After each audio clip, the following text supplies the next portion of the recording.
Good evening, and welcome to the 6th night of NavRatri, dedicated to Ma as Katyayani, Mahishasura Mardini herself, the devastator of the demon, and not coincidentally one of my favourite of the Durga forms. In many ways, the tale of Ma Katyayani may be considered emblematic of so much of the Durgan mythic corpus, insofar as she manifests in direct response to a demonic threat most dire, that has been rendered so through the careless boon-bestowing of Brahma, that has already overwhelmed even the mightiest of the rest of the pantheon, and whose dark dominion now threatens the very maintenance, manifestation, and upholding of Dharma here in our world. A most potentially injurious and iniquitous problem, which is then solved via the judicious application of what can only be called the pulverizing application of ultra-violence. Ultra-violent light, I may perhaps term it. The circumstances and the pathway towards a resolution profit thus help to establish our correct perception of Devi as the supreme force in our universe, although given the previously explored elements of Shakta theology which we've drawn upon in the course of this series of commentary, it should come as little surprise that I have pondered whether one of the more compelling tellings of part of the narrative, that of Devi as Durga, being brought into being via the combined forces, powers, and outrage of much of the rest of the pantheon, is in fact back to front, or upside down, so to speak. By which I mean, if we consider the Shakta interpretation, as noted in the write-up on Ma as Kushmanda, which I prepared 2 nights prior to this, as well as the other supporting evidence from the Shakta scriptural sources, and indeed from the Vedas themselves, it appears clear that the gods and their power ultimately emanate from Devi, whether as Hiranyagarbha, and therefore mother of the universe and all it contains, or as Adi Shakti, as the cosmic and pre-universal power, in both cases Brahman. Therefore, even if it were to be suggested, as these aforementioned common myth conceptions do tend to, that Ma as Katyayani might have seemed to somehow be a creation contingent upon the will and empowerment of other gods, and I cannot help but note that I have previously seen this incomplete line of reasoning pushed by those who wish, for whatever reason, to exalt instead and in her righteous place various male divinity, and or deny and or denigrate the concept of self-empowered plenipotentiary female divinity, especially as an apex. Even in this approach to things, the power and will and directive force in question would ultimately have originally come from Devi in the first place, as simply being held by the rest of the pantheon on a more temporal and temporary basis, which may thus explain why it looks like, within a shorter and narrower frame of reference, the powers and potency in question are flowing from the predominantly male, in this instance, gods to her, because it's not an expansive enough perspective to actually encompass said powers' underlying foundations and causative sources. That is to say, it would perhaps be of greater accuracy within this conceptual framework to regard it as having been lent thencewards, if not necessarily diffused per se, and returned and recongregated, reconcentrated in a single form, with the ecstatic visage of divine wrath, as and when she was once again needed and beseechingly called upon. But I digress. To return to the Mahishasura Mardini narrative thread. For those of you who are unfamiliar with it, one of the foundational principles of Hindu mythography, as with pretty much all other Indo-European mythologies and religions at some point and in some way, is the divine war against the anarchic, or I suppose ahritic, adharmic, and thus fundamentally anarya, forces which seek to usurp both Dharma and the cosmic order, the very fabric of the cosmos itself, fraying it through the misspent and malevolent actions in a manner that calculatedly disrupts and denigrates the world entire. This is referred to in the academic literature, often with a certain German term, the Chaoskampf, and while it does rather directly connote what we are about here, the existential, and I mean that quite literally, struggle against chaos, I must confess a certain preference for another term, entirely unsurprisingly of course, of Sanskrit origin, Dharma Yuddha. That is to say, a righteous war, and also, dependent upon the contextual inflection, war for righteousness, the very eminence of which here in our universe is cast into unutterable threat through these demons and their supporters, both half-witting and un. To this conflict, then, came the buffalo-headed demon, Mahishasura, a shapeshifter whose beguiling ability to assume an array of oft more innocuous forms with his exterior nevertheless belied a fixed and abhorrent internal consistency and perverse purity of purpose to see the gods cast down. Prideful and pugilistic, the demon Mahishasura resolved to do this via the by now time-worn approach of first performing sufficient rites, rituals, and austerities to beseech Brahma to grant him a boon of immortality and invincibility, in order to make him inexorable in his insurgency against the divine aura, and any such divine warrior as might endeavour to stand in his toxic way. However, the rules and nature of Hindu divine legalism, I suppose one might call it, do not allow for any being to be granted such inviolate and perfected implacability. There always must be some exception, some loophole, some chink in the otherwise plenipotentiary armour granted to them by Brahma, via which they surely shall crumble apace. Previous attempts by Mahishasura's less than illustrious forebears had included significantly complicated efforts to get around this via manufacturing seemingly absurd specific conditions to their immortality that would surely never eventuate. Recall, for instance, the Puranic era account for the protection granted to Vritra, whereby he could only be harmed by something that was not made of wood, metal, or stone, was neither dry nor wet, and was neither during the day nor night, and thus being killed in that version by Lord Indra utilizing divinely empowered sea foam at the moment of twilight, or Tarakasur, whom we encountered in last night's NavRatri posting on Skandamata, this demon having insipulated that his invulnerability exception would be that he'd only be slayable by a son of Shiva, a condition he insisted upon on grounds that Lord Shiva was so solitary as Adiyogi, and in such immense state of mourning following Lady Sati's death, that he would surely produce no sons. Up until, of course, unbeknownst to Tarakasur, Sati reincarnated as Parvati and once again married Mahadeva, the union producing Lord Skanda, or indeed the boon sought by and granted to Mahishasura's father Ramba, that of only being able to be killed by a dead man, which sounds fine in theory up until Lord Indra attacks with the Vajra made from the bones of the deceased sage Darichi. Only Durga had the foresight to approach his quite emphatically impious and anti-pious aims through a more indirect measure, asking for the boon of the knowledge of the Vedas and their rites and rituals to be wiped from the minds of mankind, and in the process catastrophically disempowering the gods to stand against him and his armies, until Adi-Shakti herself, unaffected by such things due to her supernal nature beyond the universe itself, at the request of the gods, rehumanitized from above to personally unmake the vile Asura would-be emperor. Mahishasura, however, was not nearly so thoughtful or creative as these others of his kind, and was beset, amongst other shortcomings, with a chronic overabundance of arrogance and misplaced pride. Nor had he read Lord of the Rings. He therefore selected as his boon from Lord Brahma that no man would be able to vanquish him, thus phrased because he was disdainful of woman and did not either believe or realize that a woman could ever be a threat to one as self-regardedly mighty as he. As it happens, Mahishasura turns out to have a weakness of woman in an additional sense as well that directly contributes to his downfall, but more on that later at the appropriate time. For a time, this boon allowed Mahishasura and his armies to prosecute their adharmic and devicidal crusade with marked success, meeting the gods in the field and routing them, eventually coming to a close, overrunning the heavens themselves and forcing the gods to retreat off into the mountains, which are of course her realm, Parvati, of the mountains, in order to contemplate making some form of heroic final stand against the onrushing dark. As should always be done in such circumstances, the gods turned to piety,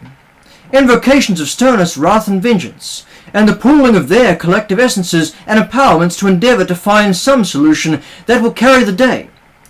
in more than one sense of the term. Perhaps, in the manner of many a soldier, in what they perceived to be their last moments, they thought of their Ma, particularly relevant to the place that they were in. And she answered. However it transpired, they suddenly found amongst them the glorious yet serene wrath of the gods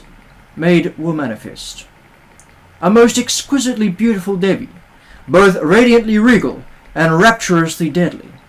18-armed salvation, in other words, for gods as well as mortals, and indeed for the world's entire. She took to the field of combat, rallying the gods behind her, and single-handedly, well, you know what I mean with regard to that, laying waste to the entire enemy formations and their heavy machinery of war. Indeed, there's a particular Shakta hymnal, the Mahishasura Mardini Herself, that I occasionally play to people. About the fourth verse or so, they tend to be like, "This sounds beautiful, what does it mean?" At which point I provide the translation of said verse, which is largely about first Devi and then also her Vahana, ripping off the faces of the enemy war elephants, and related acts pertaining to the subjugation and devastation of the demonic foe. Of course, especially given the craven nature of the demons, she was not simply attracting attention for her incredible combat prowess, and the steady whirlwind of severed heads and lacerated limbs, fountains of gore and earth-shaking fury which accompanied her implacable advance across the battlefield. As mentioned above, she is also indescribably beautiful, and as is ever the case with the certain sort of male who is utterly dismissive of woman except perhaps as trinkets, as pretty-looking things to be possessed in the manner of objects, trifling amusements, or as currency, Mahishasura saw this incredible conflagration of, if she had so willed it, universe-destroying potency carving her way towards him, and rather than doing something sensible or even simply perceiving that annihilation had literally arrived, he instead basically just thought, "Nice-looking woman, I shall have her,"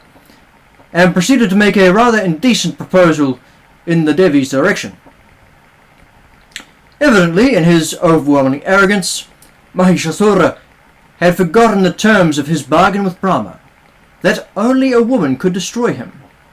and that not just any woman, but the destroyer of worlds and the unmaker of the cosmos itself at the appointed time stood before him, bedecked with a most charming smile.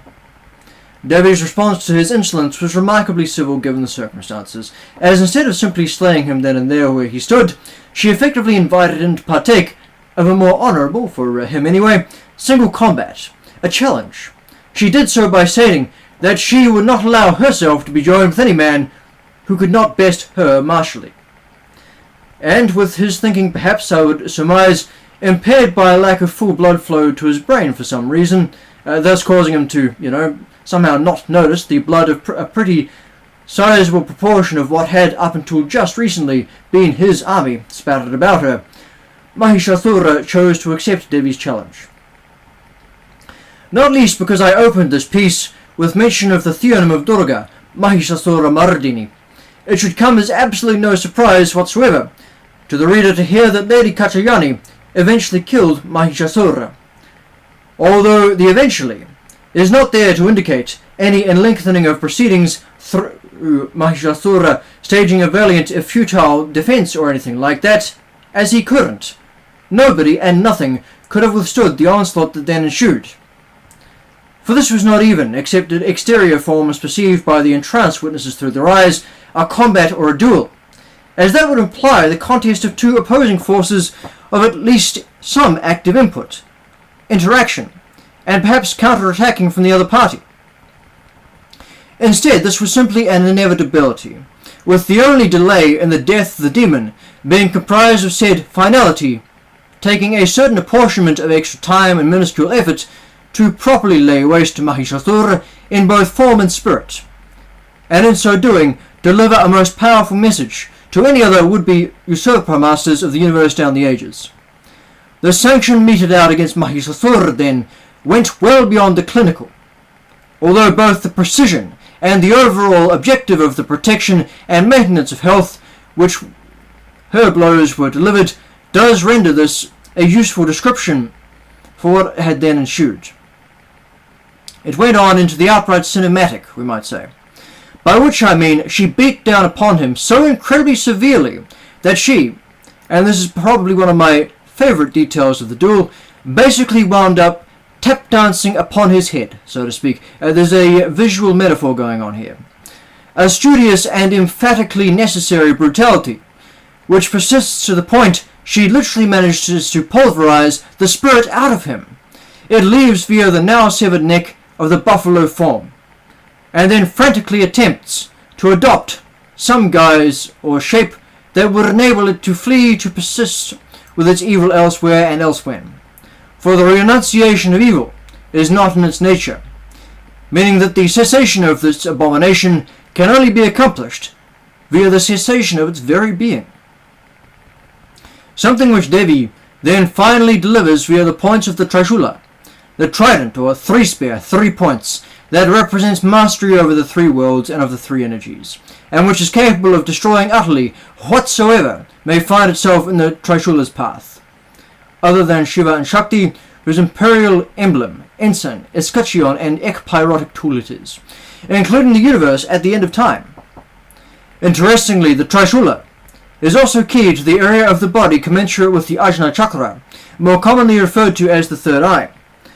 which she is also directly associated with. The implication, therefore, also being that the destruction of Mahishasura was thus also an act of enlightenment and true seeing, while also situating it in the broader context of similar such annihilation instances from Hindu mythology,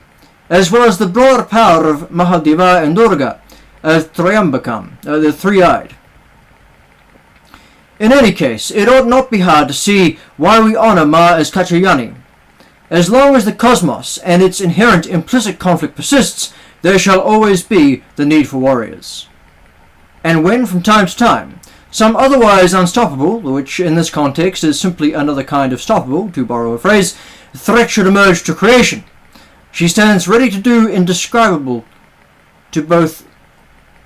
in both its beauty and in its brutality, violence on our behalf, so that we may sleep easier and continue to exist out from under the oppressive burden and erasure of the demons who cannot handle the truth, figuratively speaking that last word in a rendering that should no doubt be obvious by implication here. We thank her, in other words, for the fact that we are able to thank her. To think that we are able to draw breath, and that there continues to exist, however imperfectly, some measure of justice and divine or cosmic order here in this world, just as we tend to regard our birth mothers in our lives and in our households growing up. We also ask her to bestow upon us the virtues which she so magnificently embodies, the courageousness, the prowess and adroitness with one's implements, knowledge, for such is a weapon and power too, connoted with her name relating to the sage, and also the Ajna Chakra association of Katyayani, and the success at the appointed task for which one is created and endowed, as well as to aid and avail us in the defense and more active protection of our families, our communities, and all others we owe duty to. She is vengeance. She is victory. She is therefore justice and also fairness in multiple senses of the word. And she leads us onto the pathway of glory, not least through her shining example. The path of Dharma, after all, is beset on all sides by the inequities of the selfish and the tyrannies of evil men. Thus, blessed is she, who with her hands in Varada and Abhaya Mudra, that is to say, charity and goodwill, oversees and leads our progress through the valley of darkness, to glorious mountain heights and beyond. For truly she is the universe's Sentinel-Lord and the guide, Rallier, and protector of her children. And she shall strike down upon thee with great vengeance and furious anger those who will attempt to poison and prematurely destroy her creation. And you will know her Naman is Ishvari, when she lays her holy vengeance upon thee. It is also worth noting the ways in which Durga has symbolized eventually successful Hindu defiance against would-be mortal conquerors and hostile empires from without. Whether Muslim armies, there is a particular connection occasionally made between Mahishasura and these, or others such as the British. Indeed, through other aspects such as Bhavani, who wields her sword, one of them, the fabled Bhavani Tulwar, to Shivaji of the Marathas, when mandating him to wage war against the Mughals, in order to begin the process of re-establishing Hindu Rashtra upon the subcontinent.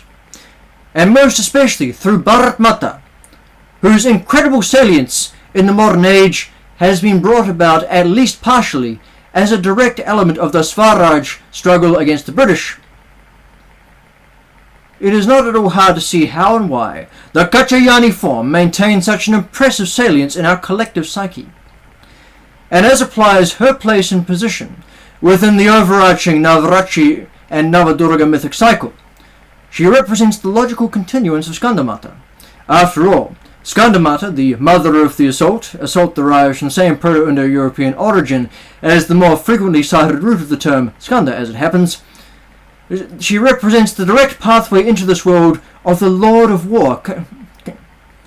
Katyayani, then,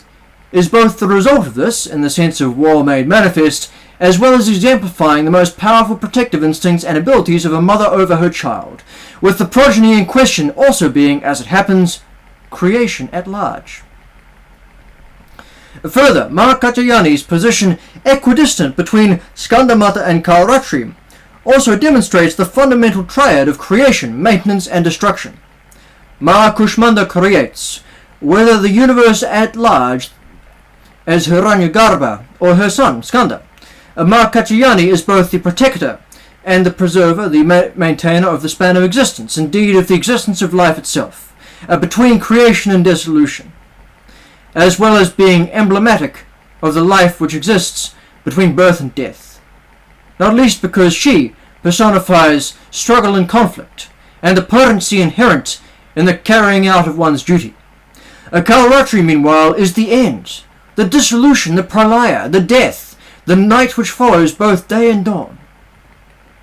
Or perhaps Katyayani is the twilight, where demons are slain as part of not going gentle into that good night. With the solar symbolism of Kushmanda the dawn, Skandamata the day, and Kalratri once again the night. A night rendered all the safer through the expurgation activities which have taken place against the Asura, a different kind of darkness. And continuing the path of light in reverse metaphor which underpins Shailaputri, the mountains, the terrestrial realm, back to Brahmacharini, the ascent upwards into the heavens, back to Chandraganta, to the moon, back to Kushmanda, from moon to sun, and up into the supernal, with Skandamata representing the apex point, from whence the re-entry of and from the supernal into the universe as a creative force, the Hiranyagarbha, opens. It is possible, but also from whence the supernal, descending upon pinions of light to protect the entire structure and safeguard creation. Think also of the manifestation of Shakti against Tarakasura, as I've mentioned, which was exactly this. This is what is taking place as its next phase. Another approach would hinge around the rising anger and passionate power of Devi, following her being brought into existence subsequent to the initial creation phase. This also recalls the most interesting linguistic elements found in an array of ancient Indo-European languages, including Greek, thumos, wherein the breath of life and the smoke of ire, the animus of the soul, and the animus, yes, that is exactly the same word with different and evidently non-exclusionary definitions of anger, appears to indicate that in a very real, a very fundamental sense for the ancient, perhaps even mythic Indo-European woman or man, to be alive was to be angry, to exist was to be born with a passionate intensity, and to breathe was to breathe fire, fulminating fury, the force of life. It is not hard to see how this then conceptually links with the succeeding night and Navadurga of Kalratri, as Kali is, after all, the supreme rage, the transcendent fury, the anger which burns so incredibly hot that it goes beyond white hot and into the blackness, the very absence of light, and is capable of unmaking universes. Perhaps one might suggest, particularly with deference to the descriptions given in Scripture, and of course also in sculpture, Ma Katyayani on the battlefield, that of the serene calm with which she is rather often depicted, is the result of possessing that anger, in the sense, importantly, of not letting it possess you, keeping it as the tool, and a most potent and useful one, rather than abjuring it, or becoming it. For this is, amongst many other things, almost infinite, in fact, what Matakali is or can be. Or transcending, sublimating it, which is where the next, the eighth form of the Navadurgas, the Mahagauri who succeeds Kalratri represents inter alia. A similar conception, a spectrum of conception I should say, spans from Skandamata's presentation as nurturing and with the violence being mostly that of childbirth, as well as the child and the child's implicit purpose in later existence, through to Katyayani's focus of protecting that which is nurtured, albeit with perhaps lesser connectivity than that perhaps between literal mother and literal child, through to Kalratri's arguable embodiment of anger, and the ever-present danger of the escalating detachment from that which is protected or upheld, to the point, in Ma Kalratri's case of blackness, rather than light or much of the material world, and even ultimately, via further Kali associations, unmaking the world entire, rendering one as violence, rather than necessarily violence for a just cause. More positively, I suppose, one could look upon Katyayani as honing and refinement of one's purpose to a sword's keen edge, a holy warrior, which then goes further and beyond to become as one with the annihilation, as holy itself, as Kali. Fortunately, the night is home to many secrets and much wisdom, which evince the positive and intelligent nature of Kalratri, but more upon that tomorrow night. Iconographically speaking, Ma Katyayani tends to be depicted in an array of ways, first and foremost in a manner often indistinguishable from the conventional depictions of Durga, which is appropriate as Katyayani represents something approaching the archetypal myth in terms of its representation of Mother Durga. Second, and this appears particularly common in the East, as the generally up to 18-armed radiant form, often standing rather than seated upon Dawan, her lion or tiger, Vahana, which means mount, that is depicted engaged in the act of devastating Mahishasura, which we have described previously. And third,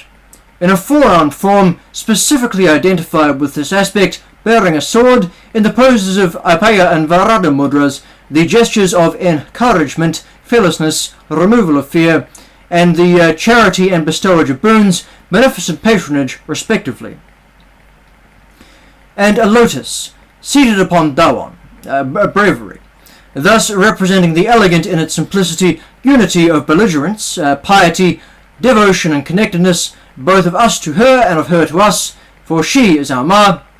and eternity and its resurgency. I have, of course, chosen something slightly different to illustrate this piece in the textual format. My favourite depiction of Devi Durga, bedecked in red, her favourite colour, wielding the Trishula and engaged in the destroying of Mahishasura. This is the same image which adorns the cover or the banner photo of the Arya Akasha webpage, in case you were wondering. I'll include a link in the below the video in the description. While it is not completely in keeping with the previous graphics I've used in the series, which have tended towards the scrupulous priority of traditional iconographic images, I nevertheless feel that this image most eloquently gets the point across. All three of them. As a concluding note on this piece, it is unquestionably worthy of note that as applies the myth of Ma Katyayani, the lesson for us here is not simply to be found in Katyayani's conduct and mythic personhood or goddesshood, although of course these are absolutely vital as both moral guide and exemplar, and a source of commandative imperative to us in these senses we cannot perhaps directly emulate. But also, it is to be found in the example of Mahishasura, or rather, in its opposite. For you see, the Aesop of his tale, well, one of them anyway, is quite simply this: do not denigrate or underestimate a Hindu woman. You may not live to regret it. Jai Mata Di. Jaya Jaya Hi Mahishasura Mardini Ramya Kapardini Shaila Shute. Hail to Ma as Katyayani.